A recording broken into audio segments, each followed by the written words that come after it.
Right, so as I've just sat down for lunch here, a question has just come through, and this has brought up really the same common mistakes, the problems, the issues that you could be facing right now. Because if you're confused or frustrated with how to get in great shape, how to burn off the unwanted weight, and all the questions that are in between, what do I eat and how do I train, then this is what I want to be able to give to you right now. These 5 common mistakes that I keep seeing are so easy to be able to avoid. And if you're really frustrated from staying strict to your diet, working hard, hitting your sessions, and still not seeing those body changing results week to week that you know that you really want to be able to see, then this is really going to be for you. Because it was the start of this question that was, I swear I've cut my calories down to almost nothing. Now, as soon as I saw that, I was like, okay, I'm going to have to shoot this for you right now. And this starts with the mistake number 1, and that is cutting your foods down and cutting your calories down for too low. Actually following a low calorie diet for too long of an extended period of time. Now, what is really the big problem with this is if you actually follow a too low a calorie for too long, then what's going to happen is your body is going to fight back. Things such as leptin and ghrelin, hunger and craving hormones can start going in the wrong direction. This is obviously when your hunger goes up, your craving goes up. Also, your energy starts to drop as well. Thyroid hormone starts to go down.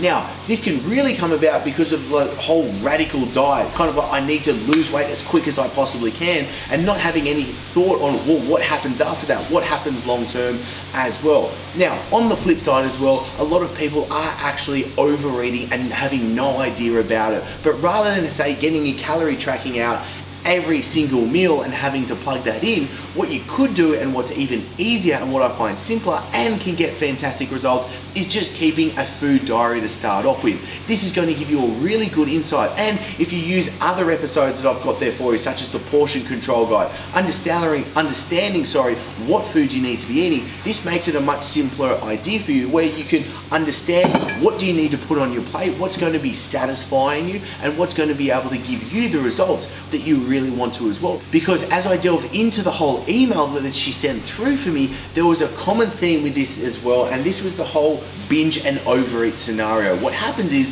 if you're trying to follow a too low a calorie and you're trying to restrict yourself for too much, and this also goes into point number 2, is it's very easy to then binge when you do fall off the bandwagon. Now, point 2 is you are cutting your carbs down too low. Obviously, carbs are very related to your insulin and being able to control blood sugar levels. And yes, we want to be smart about it, but this does not mean we just need to absolutely drop all of our carbohydrates out, because they are not the root of all evil. So many people are jumping on the low carb bandwagon, following it too strict, too low, too long. Now, there are 2 easy fixes when it does come to your carbohydrates. The first one is make sure you just choose the right foods. If you're choosing foods that are actually going to be jam-packed with nutrients, going to have fiber with it as well, you're going to be having foods that are also a mix, which is going to help control your blood sugar levels. If you have a mixed meal that is meats and veggies, then your carbs and fats, then this is going to be able to control your blood sugar levels when you eat carbohydrates. Now, the other problem when it comes to carbohydrates is eating it at the wrong times.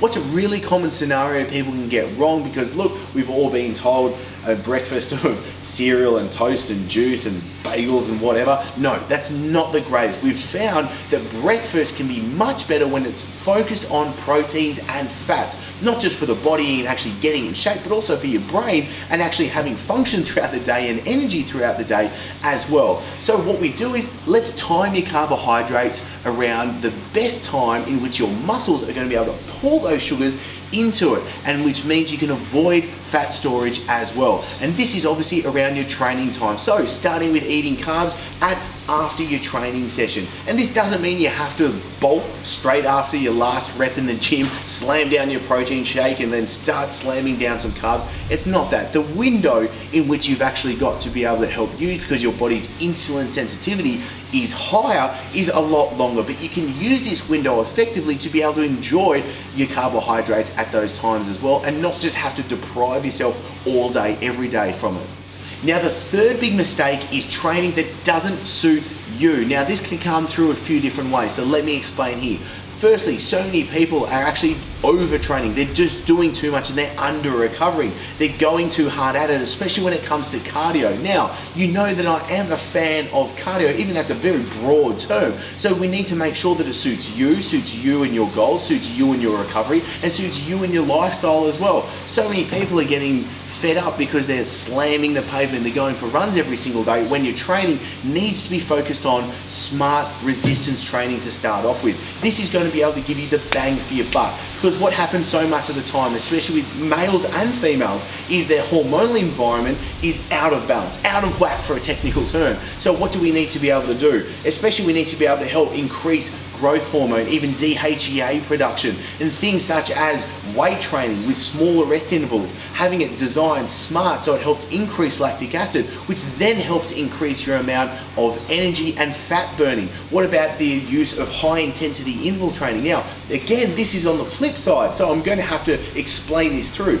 Too many people are actually overdoing the high intensity interval training, therefore overstressing their bodies and under recovering, but at the same time, people aren't utilizing it, and a lot of the time, people are just absolutely training with the intensity of a butterfly fart. So when you is to time train, it is time to train intensity, that's when you've got to go all out. But you've got to be smart about it. It's not about dragging your ass out of the gym every single day. It's about what's going to suit you.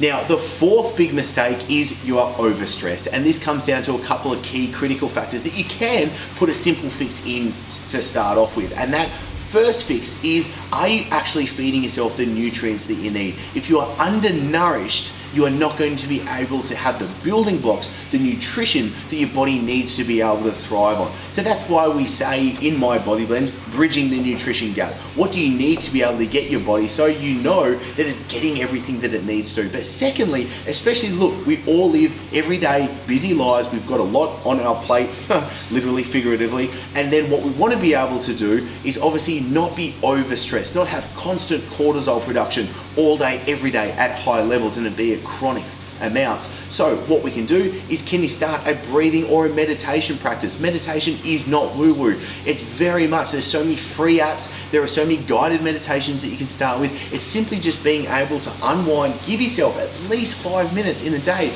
to start off and to start building that habit up, because it does make a huge difference. It is proven through so many studies, and this is really making sure that what do you need to be doing? Having a bit more fun as well in the day, I think, can be a real important thing for you to be able to do. So many people are so busy throughout the day, from the moment they wake up to the moment they try and go back to bed, they're not being able to actually get themselves to relax, to be able to get themselves to enjoy the process. And if your body is too stressed, if you're overtrained or under recovered, if you're not getting the nutrition, if your cortisol levels are just simply too high, then this is going to be having a huge impact in your body's ability to actually burn body fat. Then this comes down to the fifth mistake, and that is a lack of support. Just like I said at the beginning of this episode, you need to be able to have a plan that suits you, your body, your lifestyle, your metabolism, all of it, and you need to easily be able to follow through with it.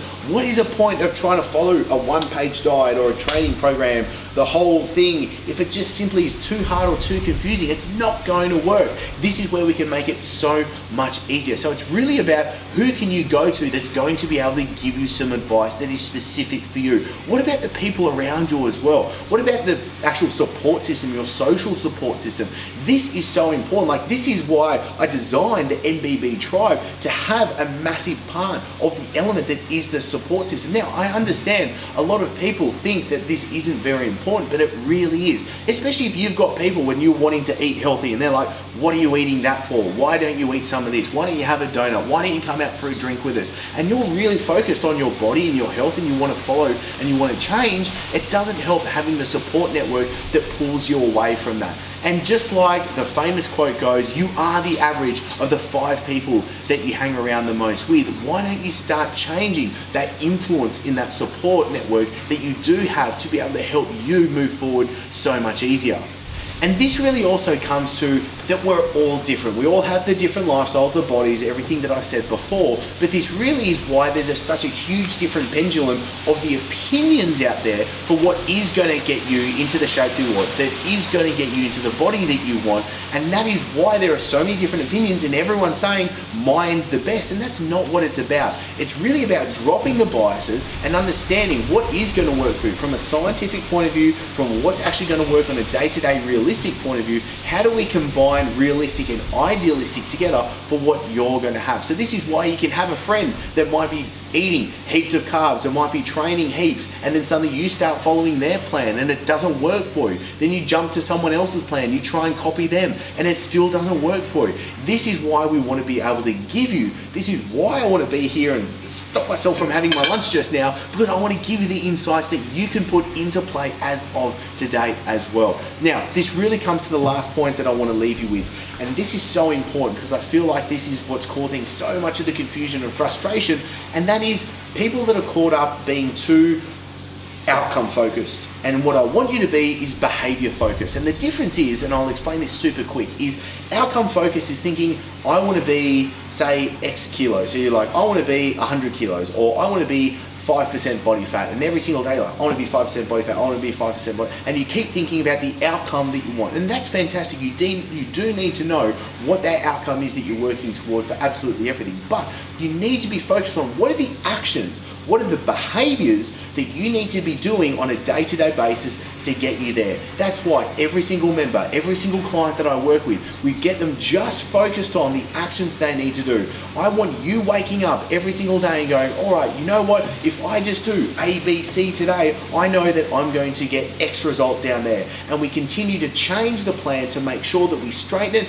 and get the best possible results. This is why it's simply knowing and measuring what's going on. Are you measuring your actual results on a week-to-week basis? Are you measuring what's going on throughout each day behaviorally and what you're doing? Because then you're able to actually make the changes, because you can't expect to have a one-page diet and think that's going to get you all the way to your end result and you can happily follow that for the end of your life.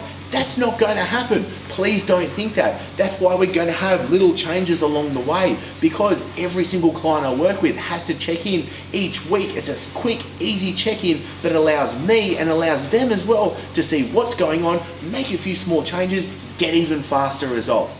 So I want to make sure that you can put everything into action and easily avoid these 5 mistakes. Now, if you have enjoyed this episode, please click like and share it out. Especially if you know someone specific that will really be able to get a lot out of this, then really share this out and share love. It will mean the absolute world. So I'm going to tuck into my lunch right now, and I'm looking forward to seeing you in the next episode. Now it's time for you to get the most out of this and comment below. This is where I will personally come in and give you the answers that you need.